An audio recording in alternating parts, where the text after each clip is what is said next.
Opinions, news, sports. The Regulars with Jordan and Colin on Extra 90.5. Welcome into the Regulars here, Talk Sports Radio, Extra 90.5. Jordan Mercier, Colin Teskey for all the latest news, sports, weather, headlines. Be sure to keep checking extrapeterborough.ca. You can also check out our Facebook page, facebook.com/extra905fm. Going to chat with our good friend Brian Goldfinger coming up here momentarily.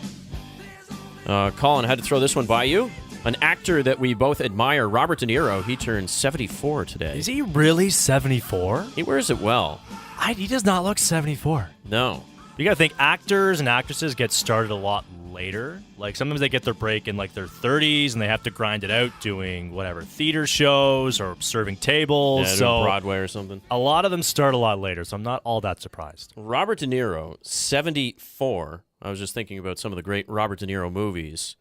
And although it's critically accepted, I was not a big Taxi Driver fan. I know that was kind of maybe his breakout. Well, he had already won the Oscar for The Godfather Part 2, so maybe not breakout performance, but definitely the movie that he was kind of carrying it himself. And those are probably his most iconic lines. Remember that? Are you talking to me? You talking to me? You talking to me? Well, then who the hell else are you talking? You talking to me? Well, I'm the only one here. Yeah, kind of a weird movie that I don't know if it really stands up. But, of course, we've talked about Goodfellas a bunch, that we've been there. I was even a fan of those Meet the Parents movies. At least the first one. Those are the best movies. Oh, at least the first one. I love Meet the Parents. The original one's the best one, obviously, but even Meet the Fockers was good. Yeah. I thought that was a good movie. But De Niro can play any kind of role. Yeah. He's proven that over time. Yeah, he certainly has. Heat with Al Pacino once upon a time. Casino. Raging Bull, he won an Academy Award for as well. Jake LaMotta. So happy birthday, happy 74th birthday to Robert De Niro. I am very happy to welcome into the conversation for what we've decided is a very rare Thursday appearance. It is time for the Peterborough Roundtable, brought to you by Rocky Ridge Drinking Water Limited, Peterborough's water cooler company, 100 Rubin Street, across from GE Canada. You heard the intro at the top of the show. Here it is again. Goldfinger, he's the man with the Midas touch. Do you expect me to talk? No, Mr. Bond, I expect you to die. Brian Goldfinger Personal Injury Law here on Extra 90.5. Brian, how are you doing? Fantastic. Great to be here on a sunny Thursday. I was going to say. Very good. How are you enjoying your summer? Do you get any downtime, or do you work all the way through the summer? I work all the way through the summer. The summer gets busy with different sorts of claims, and we're always on.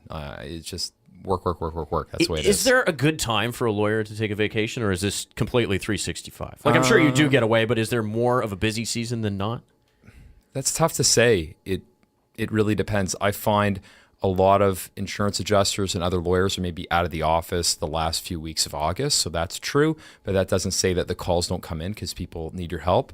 The same applies for around Christmas and the holidays, or in around the New Year. The courts are closed for a few days for Christmas and the New Year, and a lot of people are away as well. But people still call in. You get calls at weird hours of the night saying, "Oh my gosh, I've been involved in a bad accident. And I need some help. I need some advice." And part of my job and our job is being there for people. Yeah, no doubt about it. And I was curious, the last time you were in, we kind of picked your brain about the first case that you had under the Goldfinger Injury Law with the bad Brazilian wax, right? Was that right? Right. How long have you ever spent on one particular case? Many years. Many years, right? Yeah, many years. Well over 5 to 7, maybe 8 years or so. Is that right? We talked one time about the delay in the justice system in Ontario, and that's part of the process, and that's part of the problem, I should say, is getting to court for a proper jury trial with complicated medical legal evidence. We need to book up a lot of time, so that might be 4 or 5 weeks of court time, and getting that block of court time is very difficult. Finding a judge to hear for a 4 or 5 week trial is very difficult, and just having the physical court space is not easy as well. So you have those difficulties coupled with people's injuries often don't plateau until years and years down the line. So if we settle somebody's case tomorrow, but then in 4 months' time they get much worse, we're not taking into consideration the full impact that their injuries have had on their lives. Right, so it's kind of an ongoing sort of deal then. Is that right? Yeah. My goodness, 8 years. It can take a long time, but I don't want that to discourage people. No, of course not. That's in an extreme circumstance. Other cases, can take certainly less time. Yeah, Brian Goldfinger Personal Injury Law, with us here on the Regulars, Talk Sports Radio, Extra 90.5. I'll get his opinion on the NBA schedule and Kyrie Irving coming up here momentarily. Plus, I have a bit of a legal inquiry that I want you to be my lawyer on. Okay? I'm going to throw you a bit of a wrinkle here, I'm telling you. I'm on the clock. You're on the clock right now. I'm worried. You know what? I have a friend. I've told you about him. He works at a law firm downtown Toronto, and he just did like a very free consultation with me looking over a contract agreement that I was signing with a talent agency. And I remember asking him, like, what exactly do they ring, for this? And he's like, well, it took me a half hour to go through the contract. I made some alterations. We've had about 45 minutes on the phone.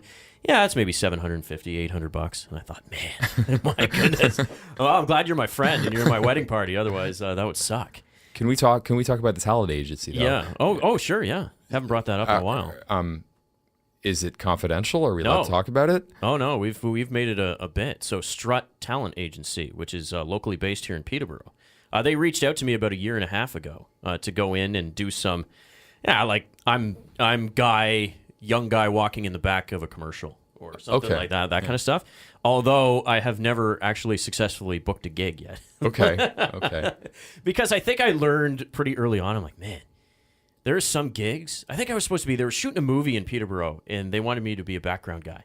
And if you're a background guy, you're working, 12, 13 hours. And when you factor in commission and rates, you might walk away with like $75. And it was an all day outside thing, like in the winter. Right. And I just thought, I can't do that. Are you a member of, isn't there a union? Yeah, there is, but I'm not that big time. Not yet anyways. That's the next step. That's the next step right there. Brian Goldfinger Personal Injury Law. You had a great blog on your website, and this was something I wanted to ask you about because I think it's something that maybe rings true with a lot of people and maybe something they don't consider. And the headline was, "One bad therapist can ruin your personal injury claim." And you talked about a situation with somebody in Brockville. Right. And maybe just go into that in that case and kind of what was peculiar about it and how this lady ended up maybe not getting the fullest extent. Well, first I want to talk about Brockville. Not many people know this, but my grandparents used to own a farm in Brockville. Is that right? Yeah, and a lot of head of cattle, and I have photos of me hanging out with the cows, and my grandfather told me if I wasn't a good boy, he would give my toys to the cows. Wow. So I sure listened up. In any event, we've been working with a client out of Brockville, and the accident was her fault, so she never thought of consulting a lawyer. It was a car accident, and we have no fault accident benefits, and that means regardless of whose fault the accident is, you're still entitled to accident benefits from your own insurance company. It's a difficult concept for people to understand, even though the accident's your fault and there were no other drivers, but you can still get benefits from your insurer. That's why they're there. She never thought of consulting a lawyer and for many, many, many years, she was getting help from a therapist. And I would say that this therapist was asleep at the switch. And a number of years go by, and she finally gathers the courage to contact my law firm. And we find out that she is not getting paid proper benefits. And in fact, her injuries are so bad, they're what we deem as catastrophic, which is the worst of the worst in terms of injuries. So her entitlement to benefits went up from a couple $100,000 to, well over $1 million, just like that. She just wasn't seeing the right people, and sometimes the insurance company will refer you to their preferred vendors list. And there's a reason why these service providers like a physiotherapist or an occupational therapist are on an insurer's preferred vendors list is because they essentially do what the insurance company wants them to do. And what the insurance company wants them to do is not necessarily in the injured accident victim's best interest. So after we got that service provider essentially off the file, things really turned around for this person for the better, and we're very proud of that. Yeah, check it out. It's a fantastic website. And Brian, if somebody's interested, maybe plug the website and give them your number too. Go to goldfingerlaw.com, Goldfinger like the James Bond movie, and you can certainly email me at Brian, BRIAN, at goldfingerlaw.com. We'll retweet that information too. He's got a great Twitter account at ExtraPTBO. Jordan Mercier alongside Colin Teskey. Okay, I've got a legal situation I'm going to get to in a second, but Colin, let's have some fun. I know Brian, big NBA fan over here. Yeah, Brian, break this down for me. Kyrie Irving, is he in the right to want to leave Cleveland, or is this guy out of his mind? I got to know your opinion on that. If you were stuck in Cleveland without LeBron James, do you really want to be in Cleveland? That's my question to you.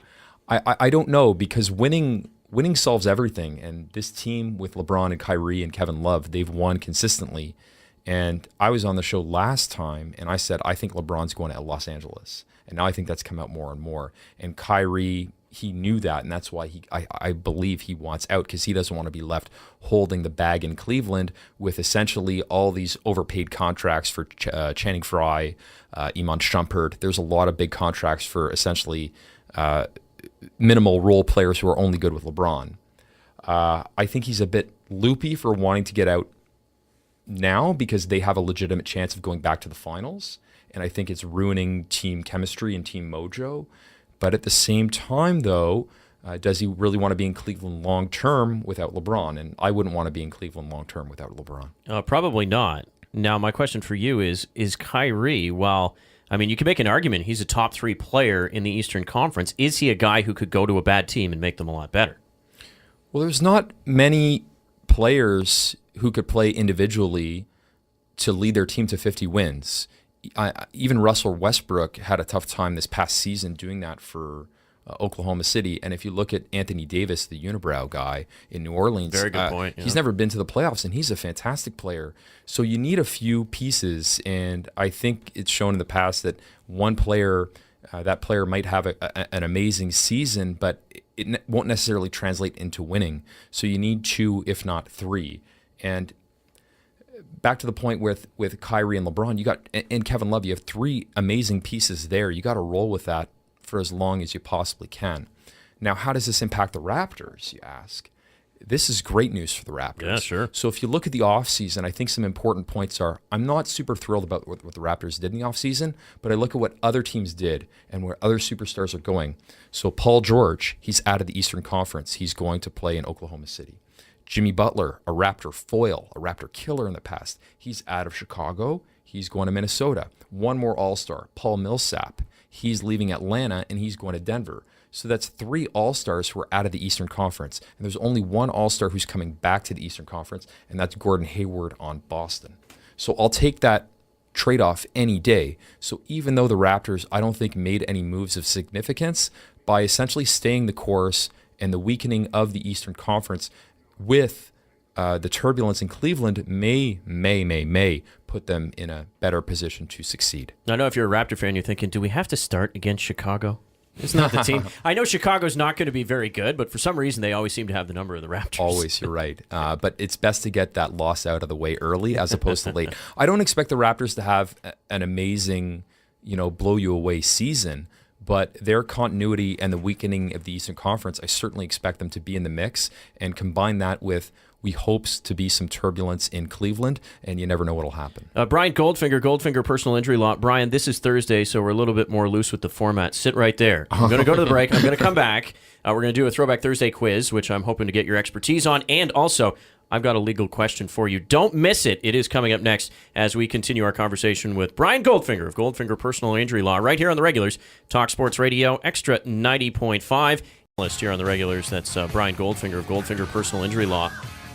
Just kind of off the cuff, I have a little bit of a personal anecdote that I wanted to ask you your opinion on, but we were just kind of throwing it around. The whole situation in Charlottesville, and we've talked about it a bit here on the program. We've made our thoughts known about it, but I think you just made the best point that I've heard of any commentator, which is, legally speaking, I mean, the rest of it is just smoke and mirrors. I mean, the point is, do you have the freedom to peaceful assembly in both Canada and the United States, even if hate speech is sort of being thrown around? That's interesting, and I think that's something, and I think you agree because you mentioned it, that's something that really isn't getting a lot of talk. I mean, what's getting the most talk is Donald Trump's response to the actual issue, as opposed to maybe what is the biggest core issue of the entire thing, right? I think we should start by doing what Donald Trump didn't do, in that racism, white supremacism, anti-Semitism, it's all really bad. Terrible. It's terrible. And the President of the United States' reaction was not good, and the things that he has said was not good, and it's just awful what happened there. But what I'd like to see people also discuss is the difference between you have the right to assembly and you have the right to protest, but you don't have the right to spew hate, and that fine line in terms of a peaceful protest where you're protesting and stating your opinion versus hate speech and hate crimes and somebody dying at one of these protests. Just, it's terrible. And I think that's an issue which merits a bit more discussion. Yeah, it certainly is. And that is something that, hasn't nearly got the kind of, because of Donald Trump and because he is kind of that lightning rod. And I agree, his response not good. Do you have an issue with him? Because a lot of people say if you at all make comments about violence on both sides, if you use the term both sides, then automatically you are a racist. That's where we've kind of gone with this particular conversation. Are you okay with him kind of pointing out the fact that violence was coming from both ways in that particular event? No, I'm not okay with him. It was a Nazi rally. It was a white supremacist rally.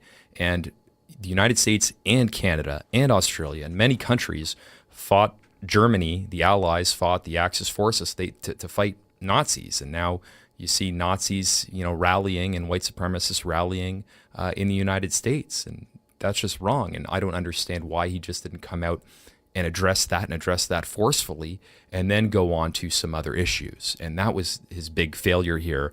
And if you look back to history, thousands and thousands of people died fighting Hitler in the Second World War and Mussolini and those other forces.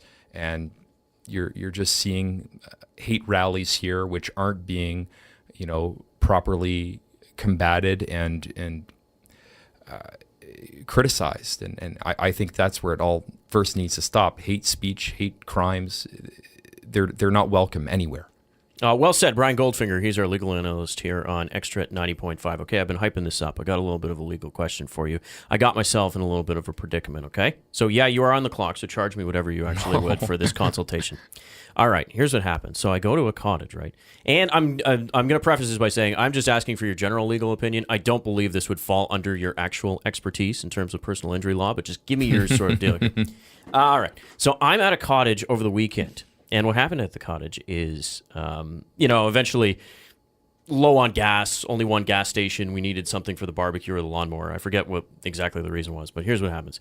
So I go into the car, which wasn't my car, by the way. So I go into the car and I pull out and I go and I try and find a gas station to get this gas, right? Okay. Now, unbeknownst to me, there was somebody who was in the car previously who had open alcohol in the car, right? So I go, and again, preface this, doesn't make it right or wrong, but it's in the middle of absolutely nowhere, not a car for miles, whatever. So here's what happens. So I end up driving all the way to a gas station and getting a jerry can of gas, right? And, I mean, the story kind of gets kooky because I ended up, spilling a little bit. It just got crazy. So anyway, I'm driving back now. Well, I'm driving back. In the interest of full disclosure, I've got a cigar. I'm lighting a cigar, and I know, who am I, right? Talent agency and cigar. All right, stay with me here. All right, so here's what happens. So I end up driving all the way back, and at this point, I am unaware of said open alcohol that is sitting in the cup holder to my left because I didn't even think to, or in my right in this case, because I didn't even think to look. So I'm driving away, and all of a sudden, some ash from my cigar gets on my sleeve. And it sparks, Brian. It absolutely sparks. So I'm standing there, and, natural reaction, right? You're kind of like, whoa, whoa, whoa. All right? And I swerve a little bit. Well, would you not believe that there was a police officer, OPP officer behind me? So now all of a sudden, I pull over to the side of the road, and, I'm freaked out. But because I hadn't noticed the alcohol yet, that just kind of complicated things. And now you've got the swerving with alcohol, and you've got some guy with his shirt on fire. Are you with me right now? As my lawyer right now? Is this a case you would take on? It reeks of gasoline in your car because you spilled the gasoline on your shirt, right? Exactly. This is terrible. All right. So I get there. The police officer comes over, checks everything out. Next thing you know, I get slapped with a $500 ticket. What was the ticket for? Waving a firearm.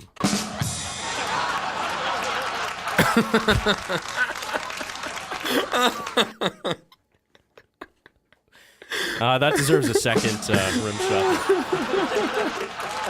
That's a great story. You were so jacked to tell that story. Yeah, you could just tell. You were. Yeah, I got you, baby. That story was completely false. That was amazing. I loved it.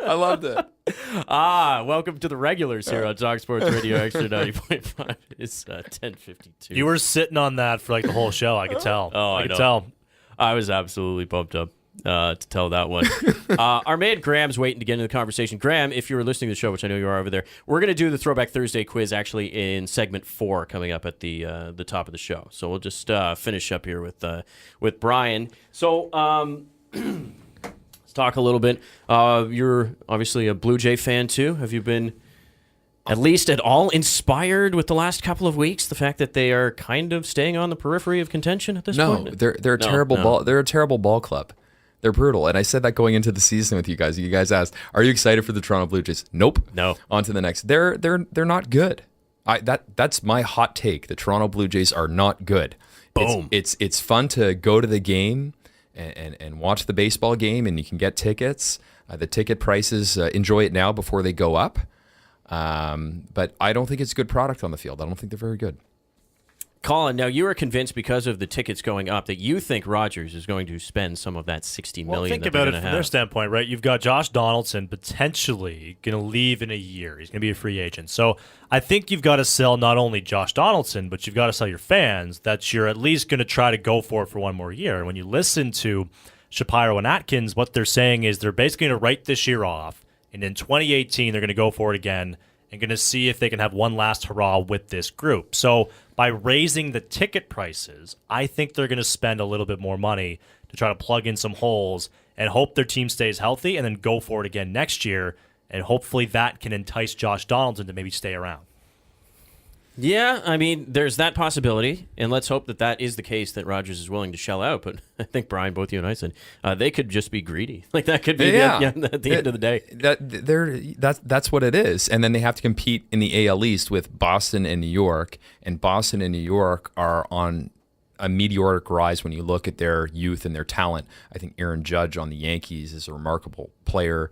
Didi Gregorius, one of my favorite shortstops in the league on the Yankees. Those teams are really good, and they also can't beat Tampa Bay. They'll never beat Tampa Bay. They've been losing to Tampa Bay for years. It's like the Toronto Raptors and the Chicago Bulls. You heard it here first. There's no need to listen to the game coming up on Extra 90.5 this afternoon because the final has already been decided by Brian Goldfinger. We do have the broadcast, by the way, coming up. Brian, always good to catch up with you. A very rare Thursday. You get 2 segments for the price of 1 today, right? And your mug is all over the TV, by the way. Every time I watch the Laker game, they're zooming in on the face-offs. There's Brian Goldfinger. And they're also zooming in on the pretty cheerleaders, so I don't know where the eyes are going. Brian, once again, if somebody's interested in getting your services, how can they go about reaching you? Visit our website at goldfingerlaw.com or send me an email at brian, B-R-I-A-N, @goldfingerlaw.com. Did you get it? Waving a firearm. I loved it. I loved it. I loved it. Yeah. That's our man, Brian Goldfinger. You are a clever, resourceful man, Mr. Bond. Thank you. Perhaps too clever. Yeah.